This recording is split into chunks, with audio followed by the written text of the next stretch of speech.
அன்புக்குள்ளே ஆண்டவரும் இரட்சகருமாகிய கிறிஸ்துவின் நாமத்தில் உங்களை வாழ்த்துகிறேன். ரோம் நாட்டில், இத்தாலி நாட்டில் ரோம் பேரரசு, அங்கே தான் பேதுரு திருச்சபை. 3 கிலோமீட்டர் லைனில் நின்று பேதுரு கல்லறையை பார்க்கணும். அதுக்கு முன்னாடி ஒரு பெரிய சர்ச்சு கட்டியிருக்காங்க. 3 கிலோமீட்டர் லைனில் நிற்கணும். 3 கிலோமீட்டர் நீளமாக நிற்க விட மாட்டாங்க. நம்ம காம்பவுண்ட் மாதிரி தான் இருக்கும். நம்ம காம்பவுண்டை மாதிரி ஒரு 20 மடங்கு பெருசு இருக்கும். அதில் ஜிக்ஜாக் மாதிரி லைன் நிற்கும். லைன் வேகமாக போய்கிட்டே இருக்கும். உள்ளே போய் பேதுரு கல்லறையில் பக்கத்துலலாம் போக முடியாதுன்னு நினைக்கிறேன், ஏன்னா நிற்கலை. அப்படி பேதுரு அந்த திருச்சபை அந்த இங்கே வந்தோடனே எனக்கு அந்த இத்தாலி தேசத்துடைய பேதுருடைய கல்லறை தான் எனக்கு ஞாபகம் வந்தது. ரொம்ப ஒரு சிறப்பான ஒரு பகுதி.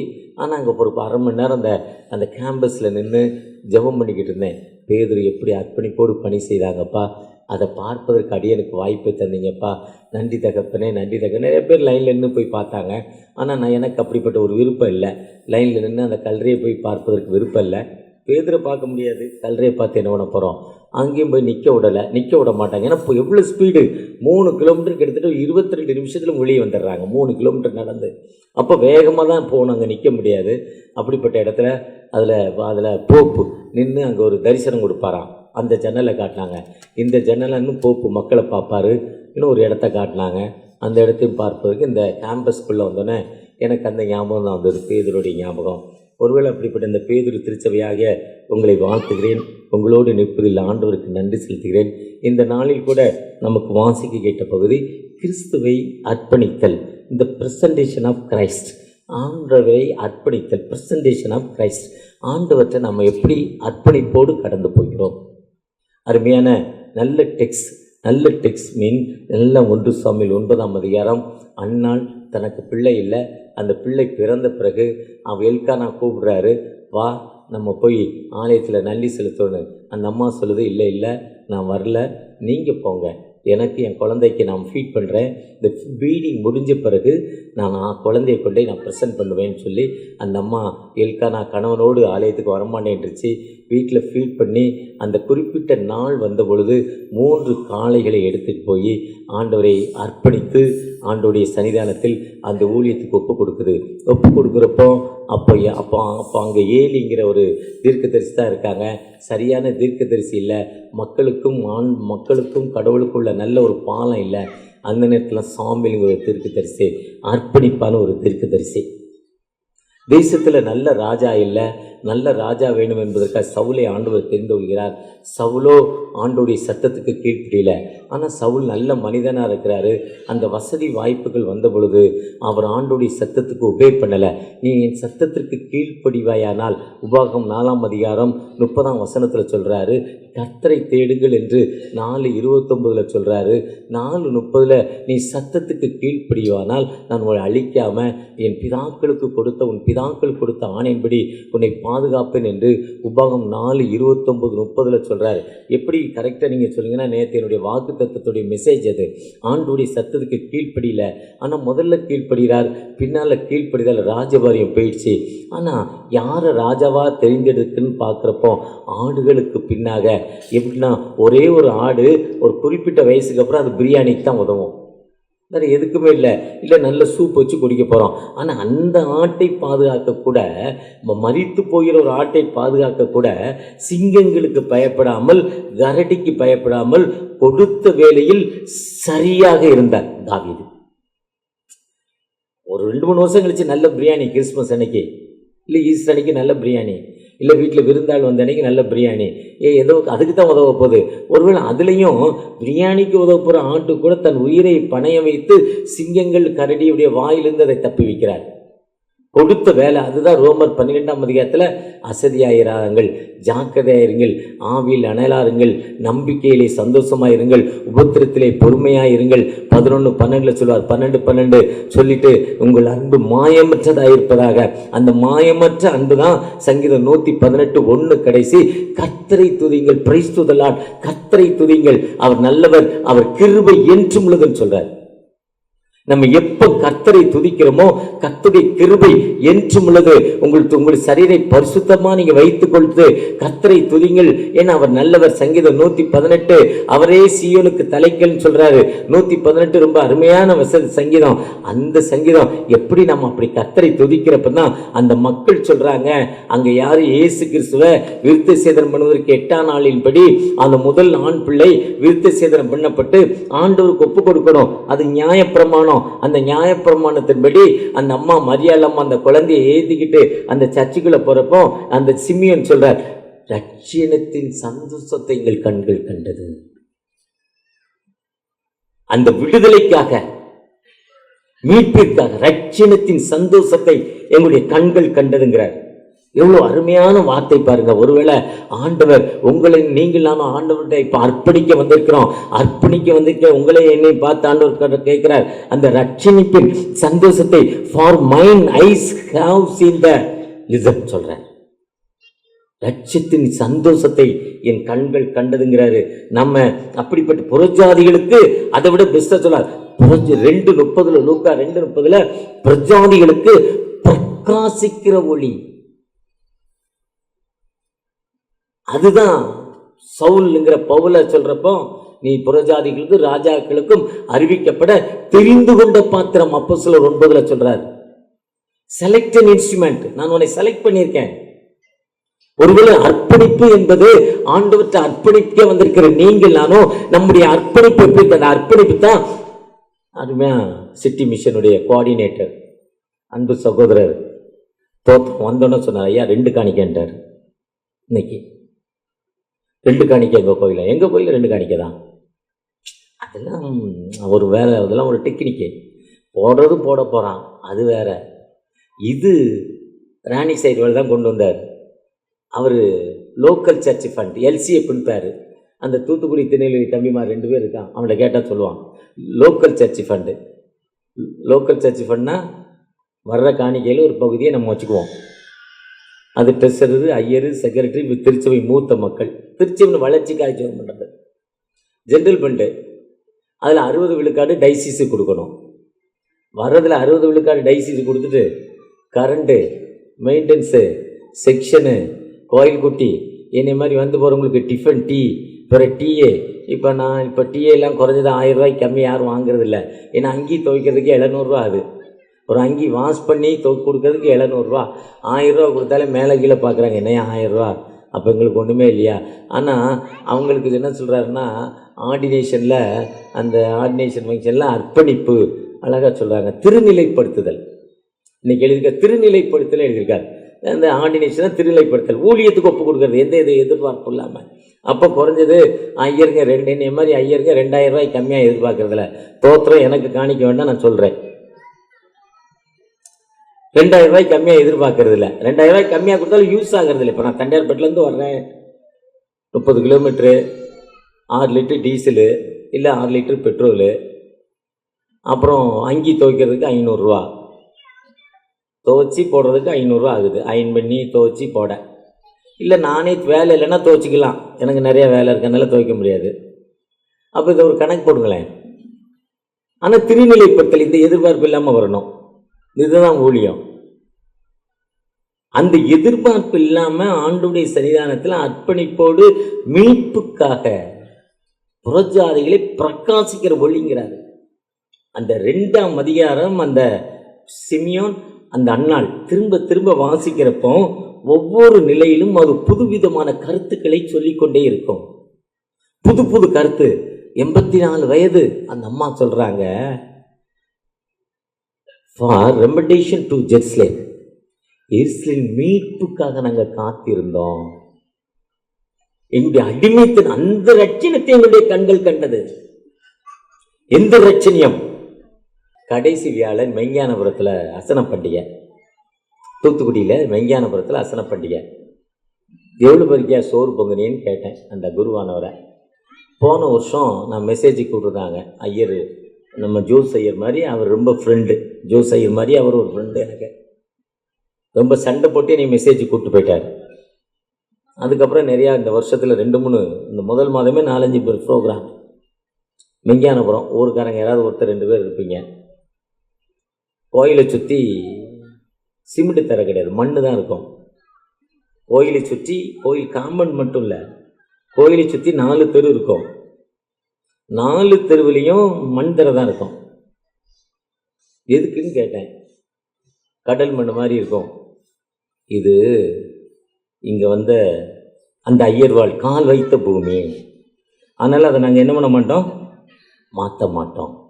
அவர் கால் வைத்த பூமி, ஆனால் நாங்கள் அதை என்ன பண்ண மாட்டோம், மாற்ற மாட்டோம்.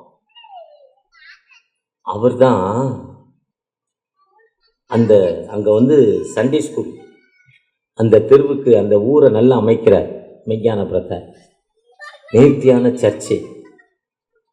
நம்ம சர்ச்சில் பாதி அளவு அவங்களுடைய கொயர், ரெவரண்ட் ஜான் தாமஸ். அந்த ஊருடைய வளர்ச்சி சுற்றி அவர் தான் நிறைய சர்ச்சஸ் நிறுவியிருக்கிறார். தன் வாழ்க்கையை அர்ப்பணிச்சிருக்கிறார். பிஎட் காலேஜ் ஆரம்பிச்சிருக்கிறார், ஸ்கூல் ஆரம்பிச்சிருக்கிறார். அந்த ஊருக்காக தன் வாழ்வை அர்ப்பணித்திருக்கிறார்.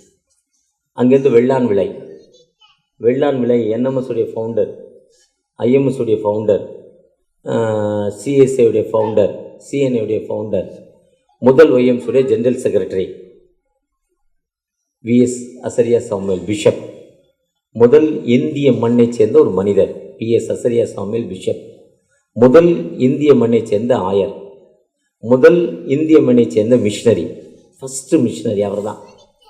ஃபாரின்லேருந்து வந்தாங்க மிஷினரி. இயேசு கிறிஸ்துவோட வாழ்ந்த தோமா வந்தார். ஆனால் இந்திய மண்ணில் இந்திய மக்களுக்கென்று தன் வாழ்வை அர்ப்பணித்தவர். இந்திய மக்களுக்கு இந்திய மக்களை கொண்டு இந்திய மக்களால் காஸ்பல் சொல்லணும். முதல் மிஷினரி அவர். விஎஸ் அசரியா சாமியில் உருவான மண் வெள்ளான் விளை. அங்கே திருச்சபை உருவாக்கியது ஜான் தாமஸ். குதிரையில் போவாராம். அவங்க அப்பா பேர் சுப்பிரமணி. போய் காஸ்பல் சொல்லுவாராம். அவங்க அப்பா கூப்பிடுவாராம். இவருக்கு நான் 2 வயசு 3 வயசு சின்ன பையன், 2 கூப்பிடுவாராம். தோத்திரம் சொல்லி காஸ்பல் சொல்லுவாராம். அவன் வெள்ளைக்காரன். குதிரையை போவார். ஷூ பூட்டு போட்டிருப்பார். பூட்டுனா ஷூவில் பெரிய சைஸு, அதுதான் பூட்டு. பேண்ட் ஷர்ட் போட்டிருப்பார். நம்ம ஆட்கள் கோமணம் கட்டியிருப்பான், அதுக்கு மேலே இல்லை. 4 காட்டு காட்டுவாராம். யார்? சுப்பிரமணியம் ஜான் தாமஸை 4 காட்டுக்கா. ஓடுறா, எங்கேருந்துரா வந்து சொல்கிற, மேல்நாட்டு கடவுள் எங்கே சொல்கிற, ஓடுறா, அடிப்பாரா. அடிச்சுட்டு சென்னைக்காரங்க திட்டுவாங்க பாருங்கள். சென்னைக்கு திட்டுறதுக்கு ஒரு மொழி இருக்குது, திருநெல்வேலிக்காரங்க திட்டுறதுக்கு ஒரு மொழி இருக்குது, தூத்துக்குடிக்காரங்க ஒரு ஸ்டைலாக திட்டுவாங்க, தஞ்சாவூர்காரங்க போனால் அவங்க ஒரு ஸ்டைலாக திட்டுவாங்க, இந்த பக்கம் கோயம்புத்தூர்காரங்க போனால் அவங்க ஒரு ஸ்டைலாக திட்டுவாங்க. அந்த திட்டுறதுல ஒரு வேர்டு, அந்த வேர்டை பயன்படுத்தி அடிப்பார். ஆனால் ஒவ்வொரு வாரமும் வாரத்தின் முதல் நாள் ஞாயிற்றுக்கிழமை அந்த அடி வாங்கிறதுக்கும் திட்டு வாங்கிறதுக்கும் காஸ்பல் சொல்வதற்கு அங்கே போயிடுவாராம்.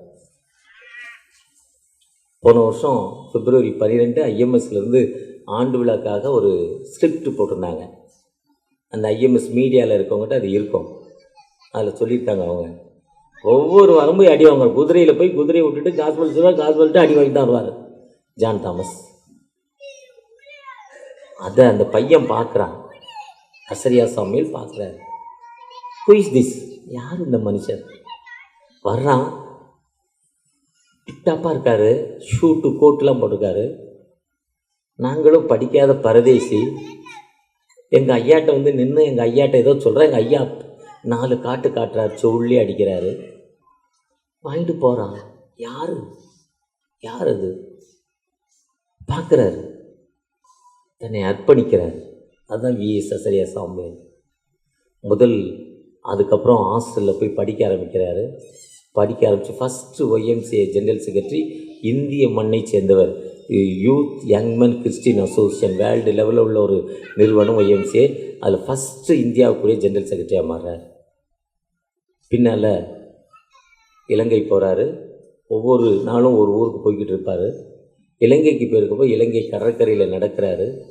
அங்கே ஒரு மனிதன் இந்திய மேப் வரைஞ்சி இந்தியாவுக்காக முழங்கால் நின்று ஜெபித்து கொண்டிருக்கிறார். இந்தியாவுக்காக முழங்கால் நின்று ஜெபித்து கொண்டிருக்கிறப்போ, நீ எங்கள் தேசத்தை முற்றில நின்று ஜெபம் பண்ணுறப்போ, இந்திய மக்களுடைய ரட்சிப்புக்காக ஜெபம் பண்ணல. இலங்கையில் ஒருத்தன் ஜெபம் பண்ணான்.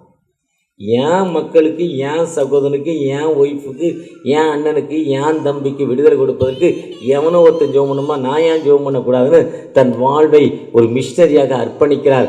ஃபஸ்ட்டு கேட்டகிஸ்டாக இருந்து, கேட்டகிஸ்டுங்கும் போது உயர்ந்த போஸ்டிங் திருச்சபையில், அதை அப்படியே வேண்டான்னு சொல்லிட்டு அவர் அந்த மிஷனரியாக போகிறார். அவர் மிஷனரியாக போகிறப்ப தான் 1903 பிப்ரவரி 12 தான் முதலாவது இந்திய மிஷனரி சங்கத்தை தொடங்குகிறார். 20 பேர் கொண்ட ஒரு குழு, 5 ஆயர்கள், 20 லே பீப்பிளை சேர்ந்து ஆரம்பிச்சுட்டு அந்த ஐஎம்எஸ் என்பது தூத்துக்குடி திருநெல்வேலி மக்களுக்காக அதை ஒப்பு கொடுத்துட்டு பின்னால் 1905 டிசம்பர் 21 தான் NMS national missionary society of இந்தியாவை ஆரம்பிக்கிறாரு. 17 பேராயர்கள், லுத்ரன் மிஷப், மாத்தோபா, இப்படி பல பிஷப், சிஎஸ்ஐ, சிஎன்ஐ எல்லா பிஷப்பையும் சேர்த்து ஆன்மரி மிஷனரியாக சாது சுந்தர் சிங்கை இணைத்து தான் என்எம்எஸ்ஐ ஆரம்பிக்கிறாரு. அது சிராம்பூர் யூனிவர்சிட்டியில் ஆரம்பிக்கிறார்.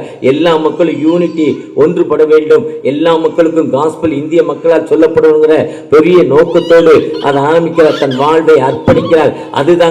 அதுதான் ரட்சித்து என் கண்கள் கண்டது, அநேகருடைய பிரகாசிக்கிறேன் ஒளியாக இந்த உலகத்தில் அவரை நாங்கள் எழுப்பினோம். ஐயா, அதுதான் அது எருசலேம் மீட்புக்காக நாங்கள் காத்திருந்தோம்.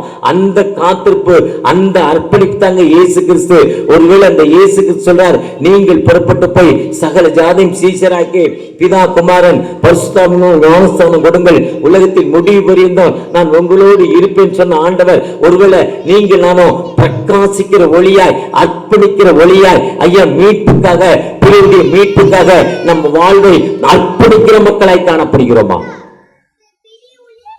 நீ கொடுக்கப்பட்ட தலைப்பே அர்ப்பணித்தல். குழந்தை இல்லாத அம்மா, குழந்தை இல்லை, உலகமே சொல்லிச்சு நீ கொட்டு. அண்ணாளுக்கு குழந்தைகளுக்குலாம் நம்ம பேர் இதுவரையும் இருந்திருக்காரு. குழந்தை பிறந்தாதான் டாக்டர் ஆஃப் சோ போட முடியும். இவருக்கு பிறந்த குழந்தை, இந்த அம்மாவுக்கு பிறந்த குழந்தை இல்லைன்னா சந்ததி வராது. சார்பட்டா பரம்பரை வராது, எட்டியப்ப நாய்க்க பரம்பரை வராது. அந்த குத்துச்சண்டையில் போடுவாங்க இந்த பரம்பரையை சேர்ந்தவங்கன்னு. ஒன்றுமே இல்லை. அப்படிப்பட்ட அம்மா இந்த ஆலயத்தில் வந்து முட்டி போட்டு அழுது ஜெபம் பண்ணி, கற்பத்தின் கனி கடவுளால் தான் கிடைக்கும், ஒரு ஆண்மகனால் கிடைக்காது. ப்ராக்டிக்கலாக அந்த அம்மா புரிஞ்சிக்கிட்டு ஆதியான் 30 யாக்கோப்ட அந்த ராகேல் கேட்குறாரு, லேயாளுக்கு மட்டும் குழந்தை இருக்கு, சில்பாலு இன்னொருத்த அம்மா பேர் மறந்துட்டேன், 3 பேருக்கும் குழந்தை இருக்கு, எனக்கு மட்டும் குழந்தை இல்லை. அப்போ உன் வீக்னஸ்ல எனக்கு ஒரு குழந்தைய கொடுறான்னு அடிக்குது அந்த அம்மா. நீங்கள் ஆதியான் 30:1 நல்ல ஒரு சந்தோஷமாக ஜெபம் பண்ணிவிட்டு, கர்த்தாவே சொல்லும் அடியேன் கேட்கிறேன்னு சொல்லிட்டு ஜெபம் பண்ணிவிட்டு படிங்க. அந்த அதிகாரத்தை படிக்கிறப்போ அந்த அம்மா சொல்ல பலார்னு அடிக்கிற மாதிரி இருக்கும். யாக்கோவுக்கு அடிக்கிற அடி நம்ம காதில் புகை வரும். அப்போ தான் சொல்லு, நானும் கர்ப்பத்தை அடைச்சேன். நான் அடைக்கலை, என் வீக்னஸ் இல்லை, என்னுடைய தவறு இல்லை. 4 ஒய்ஃபு 3 பேருக்கு குழந்தை இருக்குல்ல, இப்போ நான் எப்படி கொட்டாவ? நீ தான் கொட்டு. அண்ணம்மா உடனே ஜெபம் பண்ணுது. அப்போதான் அம்மா சொல்லுது, அண்ணாள் எனக்கு ஒரு கற்பத்தின் கனியை தருவீரானால் உம்முடைய ஊழியத்துக்கு நான் ஒப்பு கொடுக்குறேன்ப்பா, உம்முடைய நாமத்துக்கு ஒப்பு கொடுக்குறேன். இன்னைக்கு எத்தனையோ பேர் இப்படி அர்ப்பணிப்போடு செயல்பட்டுட்டு ஊழியத்துக்கு ஒப்பு கொடுக்காம இருக்கிறோம். ஆண்டுடைய உன்னத பணிக்கு ஒப்பு கொடுக்காம இருக்கிறோம். இல்லைங்க அந்த வேலை வேண்டாங்கன்னு விட்டுருக்கோம். என்னங்க பிஏ, எம்ஏ, பிடி, எம்டிஹெச், டாக்டரேட் முடித்தா கவர்மெண்ட்டில் 2.5 லட்ச ரூபா சம்பளம். டாக்டரேட் முடித்தா கவர்மெண்ட்டில் 2.5 லட்ச ரூபா சம்பளம். பிஹெச்டி முடிச்சுட்டு டிடிஎஸில் குருக்களில் டீச்சராக போனால் 28,000 ரூபா சம்பளம். 2.5 லட்ச ரூபா அங்கே, 28,000 ரூபா சம்பளம் அங்கே. வேணாங்க, டீச்சர் வேலை நல்ல வேலை. ஆனால் அம்மா அப்பா ஜெபம் பண்ணியிருப்பாங்க, கற்பத்தில் கனி வச்சு ஜெபம் பண்ணியிருப்பாங்க. ஆனால் நம்ம அப்படி ஒப்பு கொடுக்குறோமா? ஒரு குருவானவர் திருநெல்வேலியில் இப்போ இல்லை, இறந்துட்டார். 2 வயசில் ஒரு வியாதி வந்துச்சா, அந்த ஒரு ஸ்கின் டிசீஸ். நான் சொல்வது ஒரு 90 வருஷங்களுக்கு முன்னால் நடந்த சம்பவம். நெட்டில் டவுன்லோட் பண்ணல, டைரெக்டாக சொன்னது தான். 90 வயசில் ஒரு டிசீஸ். அந்த அம்மா ஜெபம் பண்ணுது, இந்த பிள்ளைய உங்களுடைய ஊழியத்துக்கு ஒப்பு கொடுக்குறேன். இன்றைக்கி ஐயர் வேலைங்கிறது டுபோக்கோர் வேலை, அது வேறு. எங்கள் ஐயருங்கிறது சம்பளம், வீடு, current bill, DA, leave salary, அப்புறம் மெடிக்கல் ஃபண்டு, அது வேறு. அதெல்லாம் அந்த சீனு. அன்னைக்கு ஐயர் வேலைங்கிறது அர்ப்பணிப்பு. ஐயர் வேலைக்கு ஒப்பு கொடுத்துட்டாங்க. இப்போ இப்போ தம்பி நல்லா படித்தார். அவர் இப்போ நான் சொல்வது எனக்கு ஒரு 20, 25, 30 வயசுக்கு மூத்தவர், என் குடும்பத்தில் உள்ள ஒருத்தர். நல்லா படித்தார், நல்ல மார்க்கு. படித்து முடித்தோன்னா எலக்ட்ரிசிட்டி போர்டில் அப்பாயின்மெண்ட், இபியில் டைரக்ட் அப்பாயின்மெண்ட் டு பழனி. பழனியில் ஏஇ ஆகிட்டார். Direct appointment AE, assistant engineer. அந்த ரேஞ்சுக்கு அவர் தான் தாதா கரண்ட்டுக்கு. அங்கே போய் ஜாயின் பண்ணி 1 மாதம் கூட சம்பளம் வாங்கல. உடம்புல ஒரு டிசீஸு, அரிப்பு. ஏற்கனவே சித்த வைத்தியம் நிறைந்த ஊர் பழனி. அந்த சித்த வைத்தியத்துக்கு அவர் அங்கே ஒப்பு கொடுக்குறாரு. போய் பார்க்குறாரு, சரியாகலை. அம்மாவுக்கு ஒரு லெட்டர். அம்மா, அன்புள்ள அம்மாவுக்கு, நான் இப்படிப்பட்ட வியாதினால் வருத்தப்படுறேன், எனக்கு ஜெபம் பண்ணுங்க. வந்துலாம் போக முடியாது, ரொம்ப தூரம், பஸ் வசதிலாம் கிடையாது அந்த காலம். அப்படி அவர் ஜெபம் பண்ணி லெட்டர் எழுதுகிறாரு. லெட்டரில் வந்து அம்மா ஜெபத்தை, அந்த லெட்டரை ஜெபத்தில் வச்சு அந்த அம்மா ஜெபிக்கிற ஒரு அம்மா. அந்த ஃபேமிலி ஒரு ஜெபிக்கிற ஃபேமிலி, நிறைய ஐயருங்க அந்த ஃபேமிலியில் இருக்காங்க. அப்படி ஜெபம் பண்ணுறப்போ கடவுள் பேசுகிறார். 2 வயசில் இதே வியாதியோ மகனுக்கு வந்ததில்ல, நீ என்கிட்ட ஒப்பு கொடுத்தல மகனை என் ஊழியத்துக்கு, ஒப்பு கொடுத்துட்டு நீ திரும்ப ஏன் கவர்மெண்ட் வேலைக்கு அனுப்பினான்னு பேசுகிறார் ஆண்டவர். ஆண்டவர் முகமுகமாய் பேசும் ஆண்டவர். டைரெக்டாக இறங்கி வந்து தான் இல்லை, நம்ம மனதில் நினைவுகளை தருகிறவர். உடனே அந்த அம்மாவுக்கு உடனே லெட்ரு எழுதிச்சான். ஜெபத்தில் இருக்கப்போ, தம்பி உன் வேலையை ரிசைன் பண்ணிட்டு உடனே வந்துரு, அரசாங்க வேலையை ரிசைன் பண்ணிவிட்டு உடனே வந்துரு, ஊழியத்துக்கு ஒப்பு கொடுக்கப்பட்டாய் சொல்லி எழுதுனாங்களாம். இதுதான் அர்ப்பணிப்பு, இதுதான் ப்ரெசன்டேஷன். கிறிஸ்துவ அப்படித்தான் அர்ப்பணித்தாங்க. அவர் 12 வயதே அம்மா அப்பாவுக்கு கீழே இருந்தார். 12 வயதில் எருசலேம் தேவாலயத்துக்கு போகிறார். தாய் தகப்பரை பற்றி கவலை இல்லை. விருந்துக்கு இந்த பண்டிகைக்கு வந்துட்டு ரோட்டில் வளையல் விற்கும், விளையாட்டு ஜாமான் விற்கும், அந்த பாஸ்போர்ட்டு கடைலாம் இருக்கும், அதெல்லாம் அவர் சாப்பிடல. டைரெக்டாக ஆலயத்தில் வந்து கொடுத்த அந்த உன்னத பணியை அவர் கொடுத்தாரு. அம்மா விசாரத்தோடு கேட்குது, அப்பா உன்னை எப்படிலாம் தேடணும், எங்கெல்லாம் தேடணும். இல்லைம்மா, கடவுள் என்னை அழைத்த நோக்கம், அந்த நோக்கத்தை நிறைவேற்றதாம்மா எனக்கு வேலைன்னு. செகண்டரி ஃபஸ்ட்டு 8 வயசில் தன் வாழ்வை அது பிரகாசிக்கிற ஒளின்னு ஒரு அர்ப்பணிப்போடு இருந்து 12 வயதில் ஆண்டுடைய உன்னத வேலைக்கு காலையில் 12 வயசுக்குள்ள பிள்ளைங்க சர்ச்சில் வந்து சர்ச்சு சேரை தொடச்சி பாயை விரித்து சுற்றி பெருக்கி சர்ச்சுக்கு என்ன வேணுமோ திருச்சபையோட வேலைகள் என்னவோ அதை செய்கிற பிள்ளைகள் இன்னைக்கு ரொம்ப ரொம்ப ரொம்ப குறைஞ்சிக்கிட்டே இருக்காங்க. ஒரு வேளை முன்னால அந்த பிள்ளைகளை சர்ச்சுக்கு அனுப்பி சர்ச்சில் போய் தொடச்சிட்டு வாடா, அந்த சாணி மொழுகுவாங்க, சாணியும் தண்ணியும் கரைச்சி மொழுகி தேய்ச்சி அன்னைக்கு அதை பெருக்கி அந்த அளவுக்கு செஞ்சாங்க. பாய் போட்டு பாயை தொடச்சு இன்னைக்கு போட்டாங்க. இன்னைக்கு அப்படி பிள்ளைகள் இன்னைக்கு 9:30 மணிலையும் தூங்குது. தூங்கிட்டு அம்மாவே பல்லு விளக்கி, அவனுக்கு பதில் அம்மா பல்லு விளக்கி, அப்படியே அவன் தூங்கிக்கிட்டே பாயில காப்பியை ஊத்தி சர்ச்சை கூட்டிட்டு வர்றோம். ஆனா இன்னைக்கு அப்படிப்பட்ட பிள்ளைகள் குறைஞ்சிட்டாங்க. அதே நேரத்துல 30 வயது அவருக்கு வர்றப்போ, நிறைவுள்ளவரா வர்றப்போ ஞானஸ்தானம் பெற்றுக்கொண்டு அவர் பாஸ்டிங் அனுபவிச்சு அந்த பாஸ்டிங்கை முடிச்சு நேரத்துக்குள்ள போறார். எங்கேயும் போல. அதுக்கப்புறம் அம்மா அப்பாலாம் தூக்கி ரோரம் கட்டிட்டார். முழுமையாக அர்ப்பணித்தார். நீங்கள் நானும் ஆண்டுடைய மகிமையை பெற்றிருக்கோம், ஆண்டுடைய வாழ்வை பெற்றிருக்கிறோம். ஆண்டுடைய வாழ்வை பெற்றுக்கொண்ட நீங்கள் நானும் நம்முடைய அர்ப்பணிப்பு எப்படிப்பட்ட அர்ப்பணிப்பாய் காணப்படுகிறது? ஏன்னா ஆண்டவர் சொல்றப்போ, நீங்கள் எல்லாரும் புறப்பட்டு போய் சகல ஜாதியும் சீஷராக்கி நீங்கள் உலகெங்கும் போய் சர்வ சிருஷ்டிக்கும். நீங்கள் உருவானவர் மட்டுமல்ல, செக்ரட்டரி ட்ரெஷர் மட்டுமல்ல, பிஷப் மட்டுமல்ல, எல்லாத்தையும் சொல்ல நீங்கள் புறப்பட்டு போய் உலகெங்கும் போய். நீங்கள் நானும் எப்படிப்பட்ட மக்களாய் காணப்படுகிறோம்? அந்த அர்ப்பணிப்பு என்பது எப்படிப்பட்ட ஒரு அர்ப்பணிப்பு? 1 மணி நேரம் ஒரு மனுஷன் 8 மணி நேரம் வேலை செஞ்சா சம்பளம் கிடைச்சிடும். அவன் லைஃப் அவ்வளோதான். மாதத்துக்கு 1 லட்ச ரூபா சம்பளம், இன்க்ரிமெண்ட்டு, போனஸ், அட்வான்ஸ், அவ்வளோதான். 8 மணி நேரத்துக்கு அப்புறம் 12 மணி நேரம் வேலை பார்த்தா 16 மணி நேரம் சம்பளம் கிடைக்கும். 12 மணிக்கு அப்புறம் 16 மணி நேரம் பார்த்தானா, 8க்கு பதில் 16 மணி நேரம் வேலை பார்த்தானா, இல்லை 24 மணி நேரம் ஒரு வேலை பார்த்தானா, அவனுடைய உயர்வே வேற மாதிரி இருக்கும். இதுதான் வேலையில் அசதியாகிறார்கள். அல்லிமனுக்கு சகோதரன் நீதிமொழியில் 18:9, நீதிமொழி 22:29, தன் வேலையில் ஜாக்கிரதைப்பவனை கண்டையானால். ஸ்டாண்டர்ட் ஆயில் கம்பெனி ராக் பெல்லர் 24 மணி நேரம் வேலை செய்வாராம். உலகத்துள்ள பெரிய பணக்காரராய் மாறினார். ஒருவேளை வேலை செய்கிறப்ப அவனுடைய வசதி வாய்ப்பு எப்படி அதிகமாக இருக்குது. அதே நேரத்தில் ஓட்டப்பந்தயம் ஓடுறான், கிரிக்கெட் விளையாடுறான். அவன் அந்த ஓட்டப்பந்தயத்தில் தங்கப்பதக்கம் வாங்கிட்டா, ஒலிம்பிக்கில் தங்கப்பதக்கம் வாங்கி சென்னை ஏர்போர்ட்டில் இறங்கினா இந்தியாவுடைய பிரதமர் வந்து அவருக்கு பூங்கொத்து கொடுக்குறார். இங்கே உள்ள முதலமைச்சர் பூங்கொத்து கொடுக்குறார். First prize, gold champion. ஸ்டைலே வேற. ஆனால் அந்த ஃபஸ்ட் ப்ரைஸ் வாங்குவதற்கு அவன் 5-6 வயசுலேருந்து காலையில் 4 மணிக்கு எந்திச்சு ஓடி இருக்கணும். சாப்பாட்டை வெறுத்திருக்கணும், தூக்கத்தை குறைச்சிருக்கணும், கால் வலிக்குதுன்னு சொல்லியிருக்கக்கூடாது. 1 லட்சம் பேர் ஓடுறான், 1 லட்சம் பேர் கிரிக்கெட் ட்ரைனிங் போகிறான், எல்லாம் கிரிக்கெட் ட்ரைனிங் போகிறான்.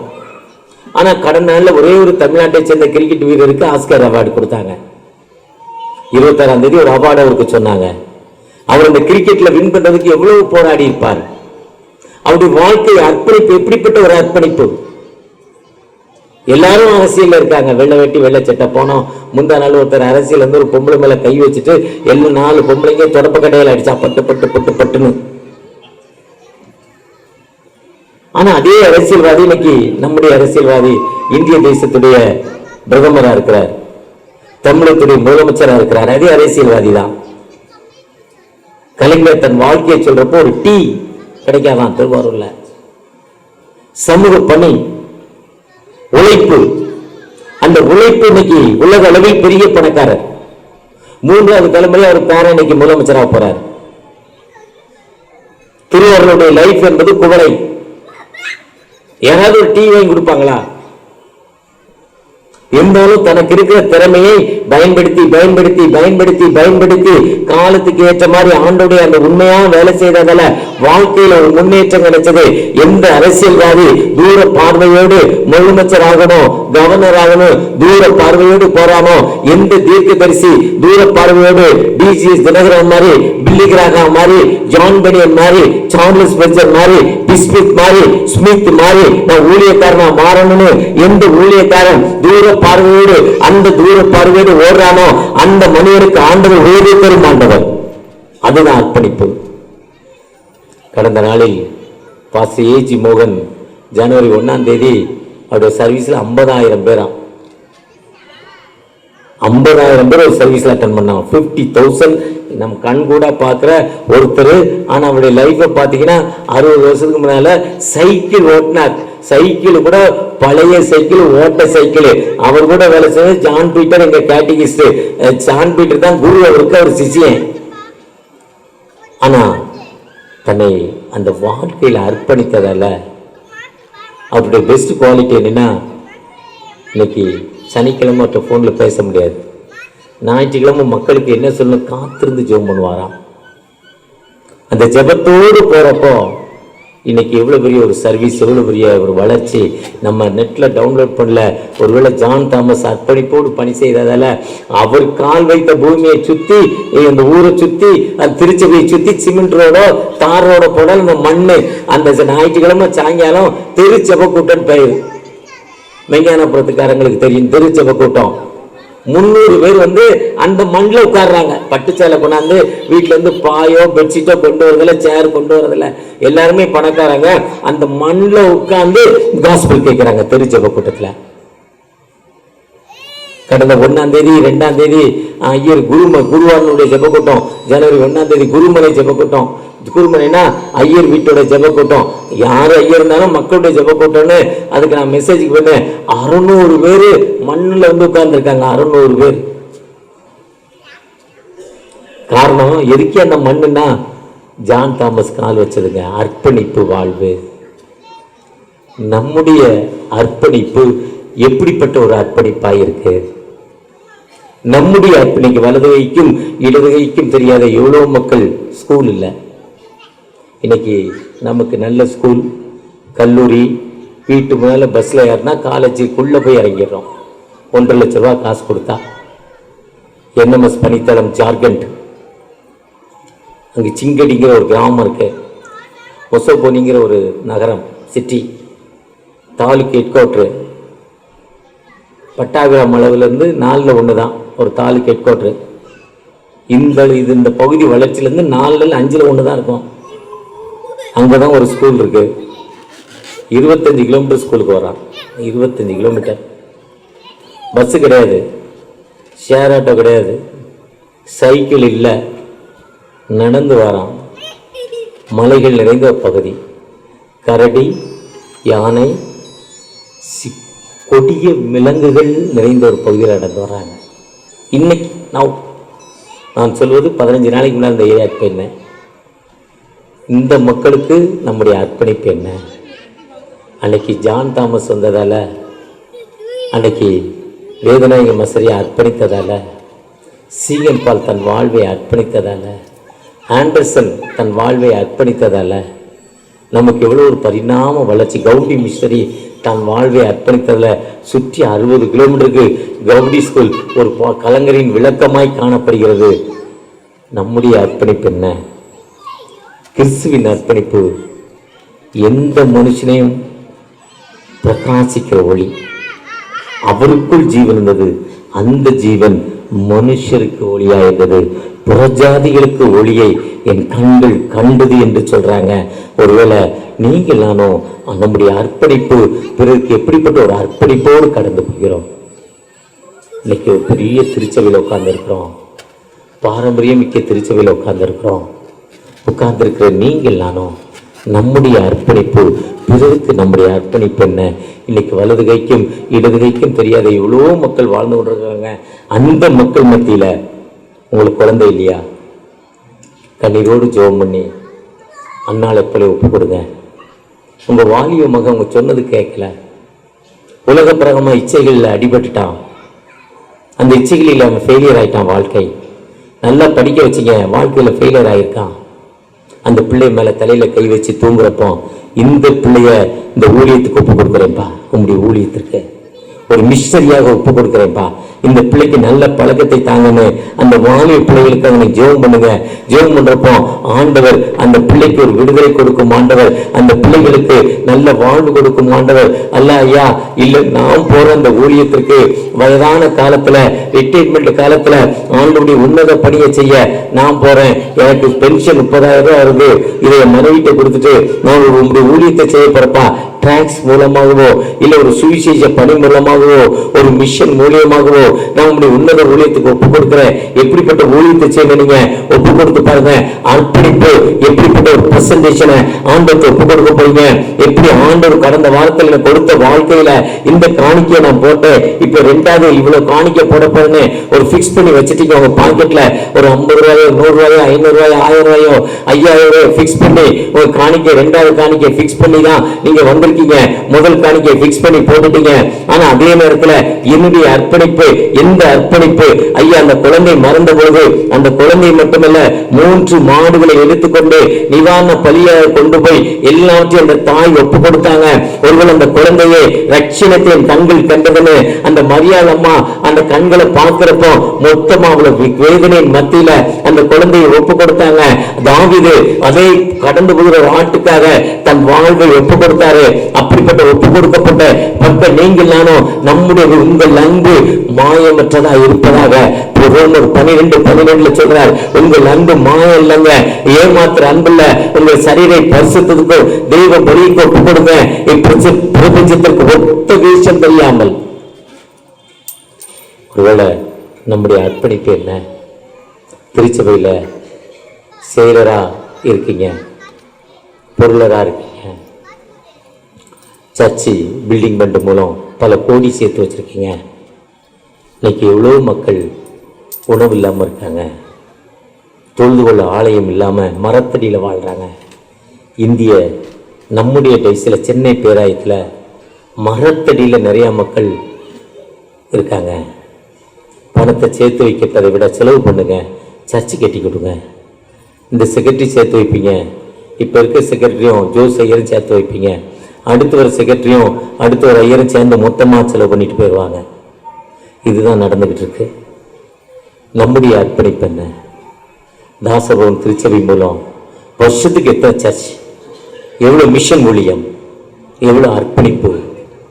திருச்சபை மக்கள் அதை யோசனை பண்ணுங்க, திங்க் பண்ணுங்க, திங்க் பண்ணி செய்யுங்க.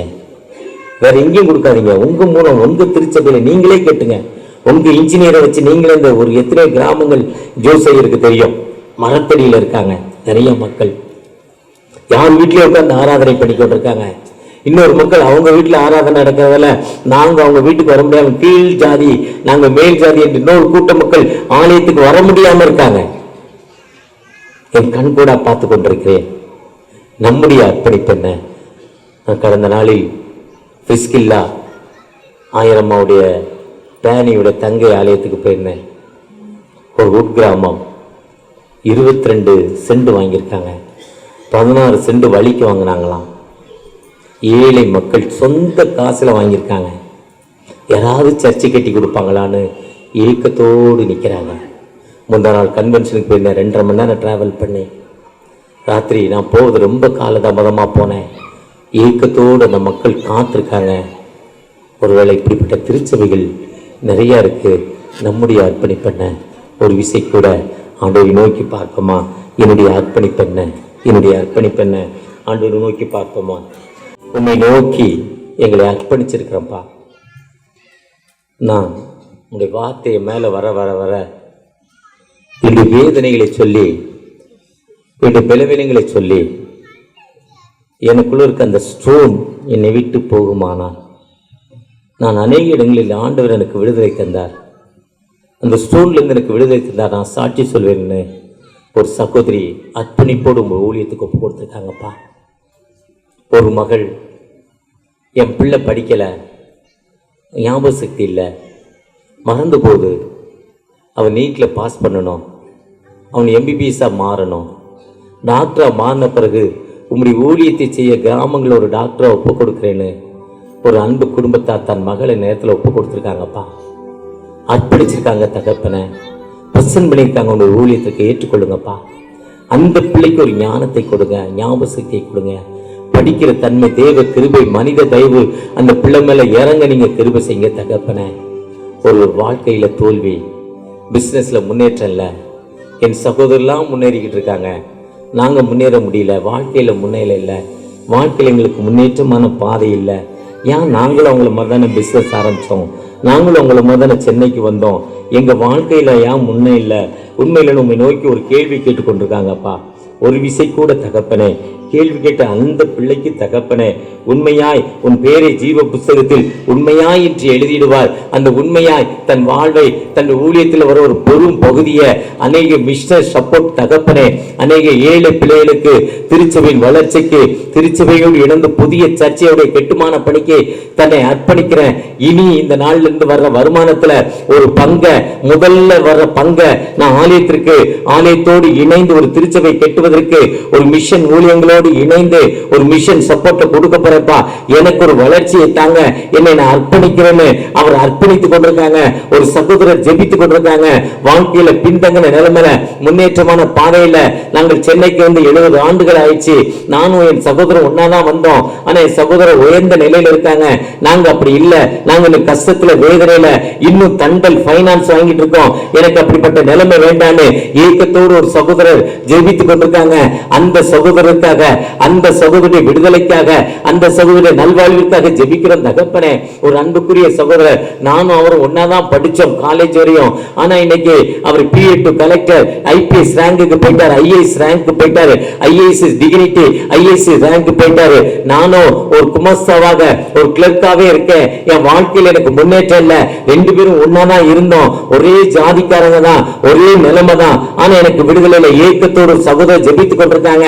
ஆனா அந்த இருக்கக்கூடிய அந்த சகோதரர், தகப்பனே நான் உங்களுடைய ஊழியத்துக்கு ஒப்பு கொடுக்கிறேன்ப்பா, நீங்க என்னை உயர்த்துங்க, தூயாண்டு மகிமை எனக்கு தாங்க தகப்பனே. இருளில் வாழும் ஜனங்கள் பனையருக்கு புறஜாதிகளுக்கு பிரகாசிக்கிற ஒளியாய் உங்களுடைய ரட்சியத்தை என்னுடைய கண்கள் கண்டதென்று என்னை சொல்லணும் தகப்பனே. எகிப்துடைய விடுதலைக்காக, எகிப்துடைய மீட்புக்காக நான் என்னை அர்ப்பணிக்கிறேன் என்று அந்த சகோதரர் ஒப்பு கொடுத்திருக்காங்க. அந்த சகோதரர் ஒப்பு கொடுத்தலை ஏற்றுக்கொண்டு அவருக்கு ஒரு விடுதலை கொடுக்கப்படுங்க. உங்களுடைய திவ்ய கரம் அந்த மகனோடு இறங்கி கொண்டிருக்கு தகப்பனே.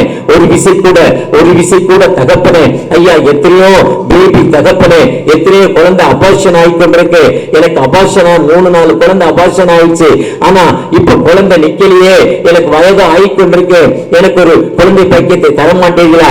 ஏக்கத்தோடு ஒரு சகோதரி அந்த கற்பத்துல கைகளை வைத்து ஜெபித்துக் கொண்டிருக்காங்க. உன் துக்க நாட்கள் முடிந்து போச்சு, நான் என்று முதலை ஆசீர்வதிப்பேன், இஸ்ரவேலை ஆசீர்வதிப்பது எனக்கு பிரியம் என்ற வார்த்தைப்படி அந்த சகோதரி மத்தியில உங்களுடைய வல்லமை, உங்களுடைய அபிஷேகம், உங்களுடைய கிருபை இறங்கி கொண்டிருக்கிற தயவுக்காக கூட நன்றி நன்றி நன்றி தகப்பனே. ஒரு விதமான தலைவலி தகப்பனே, இந்த வெயில் ஏற ஏற என்னால உட்கார முடியாத நிலைமையில தலைவலி இருக்கிற அந்த தலைவலி இருந்து எனக்கு விடுதலை கிடைக்காதா? ஏக்கத்தோடு ஜெபிக்கிற ஒரு அன்பு சகோதரி, ஏக்கத்தோடு ஒரு சகோதரி ஜெபித்துக் கொண்டிருந்தாங்க. உன் துக்க நாட்கள் முடிந்து போச்சு, I will plus for today, நான் என்று முதலை ஆசீர்வதிப்பேன் என்று அந்த சகோதரியை தொட்டு விடுதலை கொடுத்து கொடுத்தீங்க. நன்றி நன்றி தகப்பனே. ஒவ்வொரு மேலும் ஐயா இஸ்ரேல் மீட்புக்காக காத்திருந்தோம். உங்களுடைய ரட்சியத்தை எங்களுடைய கண்கள் கண்டது. பிரஜாதிகளுக்கு பிரகாசிக்கிற ஒளி என்று சொன்ன வார்த்தைப்படி கர்த்தரை துதியுங்கள், அவர் நல்லவர், அவர் கிருபை என்றும் மாயமற்ற அன்பில்லப்பா. இஸ்ரவேலில நம்பிக்கையா இருங்க, நம்பிக்கையிலே சந்தோஷம். ஐயா, ஜாய் டு தி ஹோப், நம்பிக்கையிலே சந்தோஷமா. நான் நம்பிக்கையில சந்தோஷமா ரோமர் 12:12 நம்பிக்கையோடு ஜெபிக்கிற அந்த அன்பு பிள்ளைகளுக்காக, அந்த அன்பு பிள்ளைகளுக்காக, அந்த அன்பு பிள்ளைகளுடைய விடுதலைக்காக ஒரு விசை கூட ஜெபிக்கிறப்ப ஆசீர்வதிங்க, விளையாட்டுங்க. ஒவ்வொருவரும் இந்த பிரச்சனை இறங்கட்டும், இந்த வெளியிடத்தில் இறங்கட்டும், ஒவ்வொருவரையும் ஆசீர்வதிங்க. அண்ணாலை போல துக்க முகத்தோடு அல்ல, அந்த அம்மா துக்கத்தை மறந்து ஆலயத்திலிருந்து போறாங்க. இப்பவும் துக்கத்தை மறந்து தன்னுடைய ஆண்டவர் விடுதலை தந்தார நம்பிக்கையோடு கடந்து போக தெரிவு செய்ய உங்களுடைய பிரச்சனை ஒவ்வொரு இருக்கட்டும், ஆசீர்வதிங்க. விசேஷமாய் திருச்சபையின் 1000 குடும்பங்களுக்காக, செயலர் பொருளர் குடும்பங்களுக்காக ஜெபிக்கிறப்பா. திருச்சபையுடைய மூத்த மக்கள் குடும்பங்களுக்காக, செக்ஷன் குடும்பங்களுக்காக, சிறப்பா காலையில வந்து ஒர்க்ஷிப் பண்ண அன்பு பிள்ளைகளுக்கு அருமையா ஒர்க்ஷிப் பண்ணாங்க. அந்த அன்பு பிள்ளைகளுக்காக, நல்ல பாடல் குழுவினருக்காக, திருச்சபையுடைய சண்டே ஸ்கூல் யூத் தகப்பனே, பெண்கள் ஆண்கள் ஐக்கியம், திருச்சபையுடைய காஸ்பல் குரூப்புக்காக ஆசீர்வதிங்க. தாசபுரம் தூய பேதுரு ஆலயம் பேதிட்டு சொன்னீங்க, உண்மையில் திருச்சபையை கட்டுவேன்னு. இந்த தாசபுரத்து மூலம் அநேக திருச்சபைகள் கட்ட கிருபை செய்யுங்க. உங்களுடைய பிரச்சனை வரட்டும், வழிநடத்துங்க. மீட்பர் இயேசு மூலம் ஜெபம் கேளும் அன்பின் தகப்பனே, ஆமென். அறுவடை மிகுதியாலோ இல்லை, அன்பரின் கதறல் கேட்டிடுதே. நானிலம் முழுவதும் 400 கோடி நாசத்தின் வழியை நாடிடுதே. இயேசுவின் அன்பு என்னையும் நெருக்க, எழும்பிடுவோம் நாம் வாலிபரே.